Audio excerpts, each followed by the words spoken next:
Hello everyone.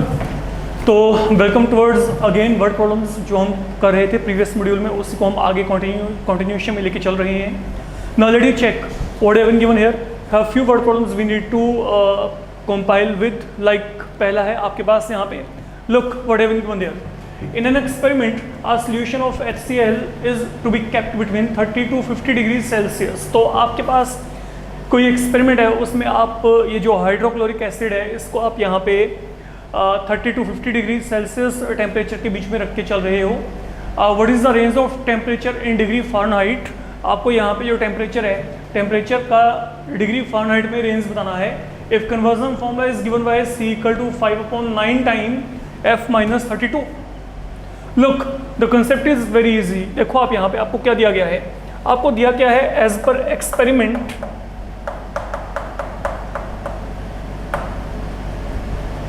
जो solution है आपके पास यहाँ पे, solution is to be kept between 30 to 50 degree Celsius. It mean जो ये C वैल्यू है that is lying between 30 and 50 here.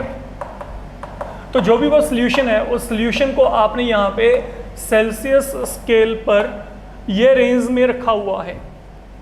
This is all I am saying here. And now what is the value of C there, let you fill the value of C there. C का value क्या है, 5.9 time ये कितना आ गया, F-32। तो like you are getting range of C here, you will get range of F। And what is F referring to, degree Fahrenheit में जो temperature है आपके पास यहाँ पे ये रिप्रेजेंट किया जा रहा है। तो अब आप यहाँ पे क्या करेंगे, लुक पहले 9 से मल्टीप्लाई कर देते हैं। ओके ये खत्म करेंगे जैसे हम इनइक्वालिटीज को सोल्व कर रहे थे। तो if you multiply through by 9, तो हमने यहाँ पे 9 से मल्टीप्लाई कर दिया। Here 5 time F-32 450। Now divide by 5। अब ये 5 को खत्म करेंगे, तो अगर आपने 5 से डिवाइड किया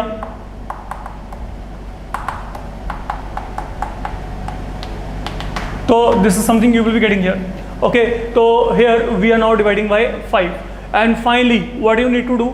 अब आपने यहाँ पे क्या करना है, आपने ये 32 को थ्रू आउट यहाँ पे ऐड कर देना है।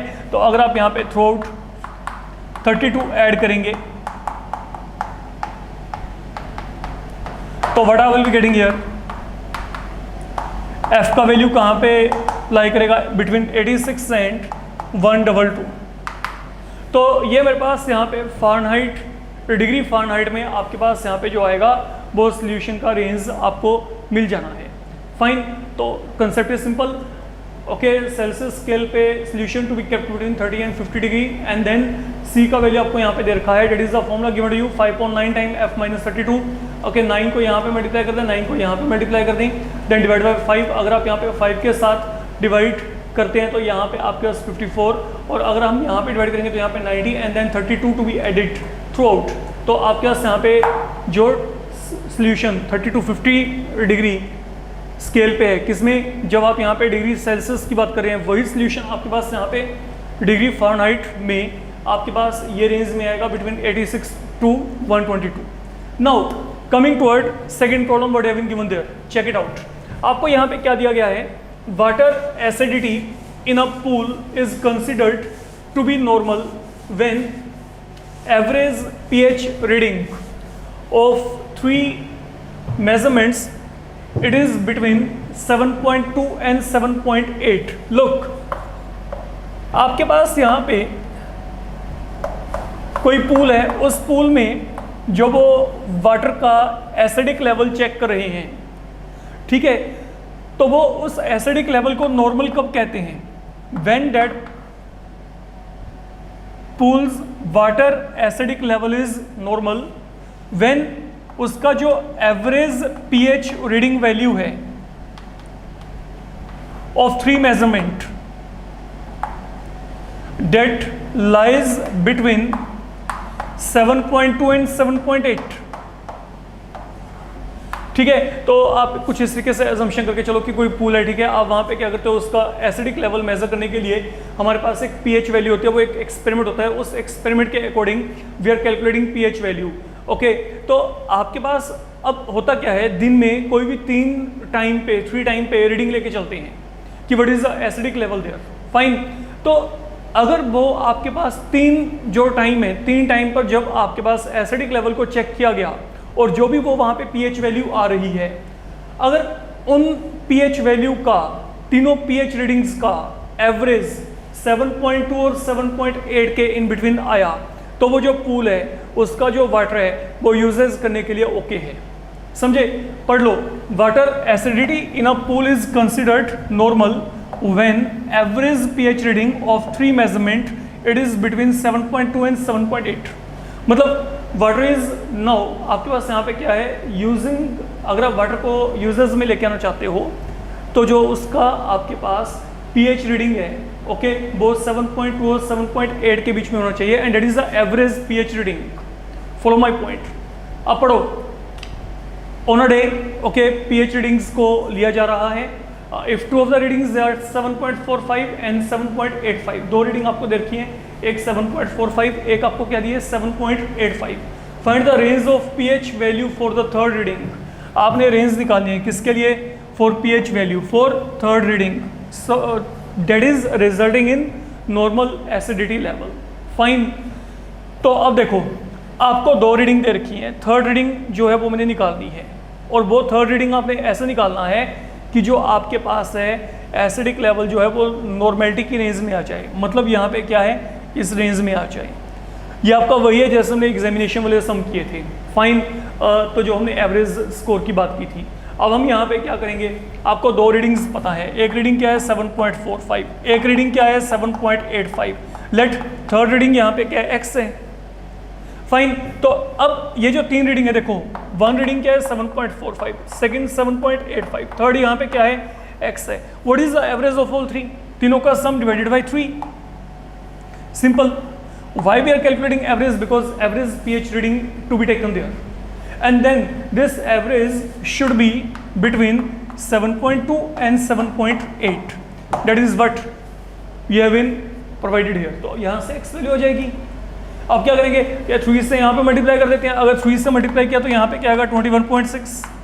आप इन दोनों को ऐड करेंगे तो 15.3, और अगर आप यहाँ पे 3 को मल्टीप्लाई करेंगे तो यहाँ पे क्या आएगा आपके पास 23.4। तो that is something I am getting here. अब यहाँ पे x वैल्यू को निकालने के लिए क्या करेंगे, ये 15.3 को दोनों तरफ से आप यहाँ पे सब्ट्रैक्ट कर दीजिएगा, and you should be getting your answers there. आपको वो वहाँ पे जो है रेंज मिल जाएगी। फाइन। तो हम लोगों ने क्या किया बच्चे, सुन लो, आपको जो एवरेज पीएच रीडिंग है वो चाहिए 7.2 और 7.8 के इन बिटवीन। दो रीडिंग्स आपके पास आ चुकी हैं। थर्ड रीडिंग की हम बात करें तो थर्ड रीडिंग को हमने x मान लिया, तीनों रीडिंग्स का हमने यहाँ पे एवरेज निकाला, that is the average, and then I should have this average value between 7.2 and 7.8, and that is how you will be done there. तो I think ये भी बहुत ही आसान सा काम है, conceptually आप इसको चेक कर सकते हैं। 15.3 at the end you can subtract throughout and then you can get your values there. Fine, वो आपके पास यहाँ पे required range आ जाएगी। Then coming toward third one. Third one में आपको यहाँ पे क्या दिया है, इसको चेक करते हैं। In drilling a hole, आपके पास यहाँ पे चेक करिएगा। In drilling a hole, it was found that temperature in degree Celsius x kilometers below the surface of earth, that was given by t equal to 30 plus 25 times x minus 3. wait and watch what I'm saying here. देखो, आपको यहाँ पे एक relation दे रखा है t equal to 30 plus 25 times x minus 3. go through it what I have been given. ये जो t है, ये t आपके पास यहाँ पे रेफर करता है टेम्परेचर को in what degree Celsius. That is one thing. Fine, okay. And then secondly हमारे पास यहाँ पे क्या है, ये जो x है, ये x हमारे पास यहाँ पे क्या रेफर करता है, x kilometres below the surface of earth. Okay, you are going to make a drill, आप ड्रिलिंग कर रही हैं। फाइन। तो हमारे पास यहाँ पे क्या है, x kilometres below surface of earth, और ये जो x वैल्यू है that is lying between 3 and 15। x value lies between 3 and 15। तो मतलब कम से कम आप यहाँ पे 13 किलो नहीं, कम से कम आप यहाँ पे 3 किलोमीटर आप ड्रिल कर रही हैं, और at maximum you can go ahead with 15 kilometre. इससे ज़्यादा कि आप ड्रिलिंग नहीं कर रहे हैं। Follow my point what I am saying here. x value क्या दी है, 3 to 15 दी है, तो यहाँ पे x क्या है, it is kilometres below surface of earth you are going to make drill. ठीक है, तो मतलब जो आपके पास ड्रिल कर रहे हैं वो मिनिमम आप क्या करेंगे, कम से कम 3 किलोमीटर तो करेंगे ही करेंगे। फाइन। इसका मतलब ये है कि जब यहाँ पे x वैल्यू 3 है, जब x वैल्यू 3 है तो जो टेम्परेचर है वो वहाँ पे क्या है, अर्थ में अगर आपने 3 किलोमीटर अंदर तक ड्रिल किया तो वहाँ पे temperature you will be finding 30 degree celsius. इसका सिंपल कंसेप्ट आपका ये है। ओके, फिर सुन लो, in drilling a hole it was found temperature T in degree Celsius x kilometre below the surface of earth was given by this one. x value कहाँ पे lie करती है, between 3 and 15। This is what I am saying you. Simple concept पता है यहाँ पे क्या है, आप ये सोच के देख चलो कि अगर यहाँ पे मेरे पास आपने 13 किलोमीटर यहाँ पे ड्रिलिंग किया, if you are making a drilling for 13 kilometre, that mean I am having x value 13 kilometre. In that case what I am going to get, that will be 30 plus आगे क्या आएगा 25 time 10। तो मतलब at that level आपके पास जो आप 13 kilometre धरती के अंदर चले जाओगे ड्रिलिंग करके, at that time you will B experiencing a temperature of 280 degree Celsius. This is what I am saying here. Anyhow, coming toward problem here. अब आपको यहाँ पे क्या कहा गया है, ये आपके पास टेम्परेचर है जो कि डिपेंड करता है कि आप कितना ड्रिलिंग कर रहे हैं, कितना आप नीचे जा रहे हैं। जितना आप ज़्यादा नीचे जाएंगे, जितना यहाँ पे x का वैल्यू बढ़ेगा, उतना टेम्परेचर ऑब्वियसली बढ़ता जाएगा। ओके, ये कॉन्सेप्ट के अकॉर्डिंग हम यहाँ पे बात करके चल रही हैं।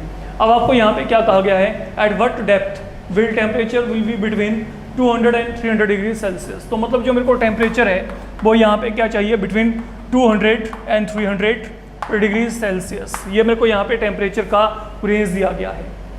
अब मेरे को ये बताना है कि हम अर्थ में कितना डाउन होंगे, ओके, जब टेम्परेचर आपके पास 200 और 300 डिग्री सेल्सियस के बीच में रहा होगा।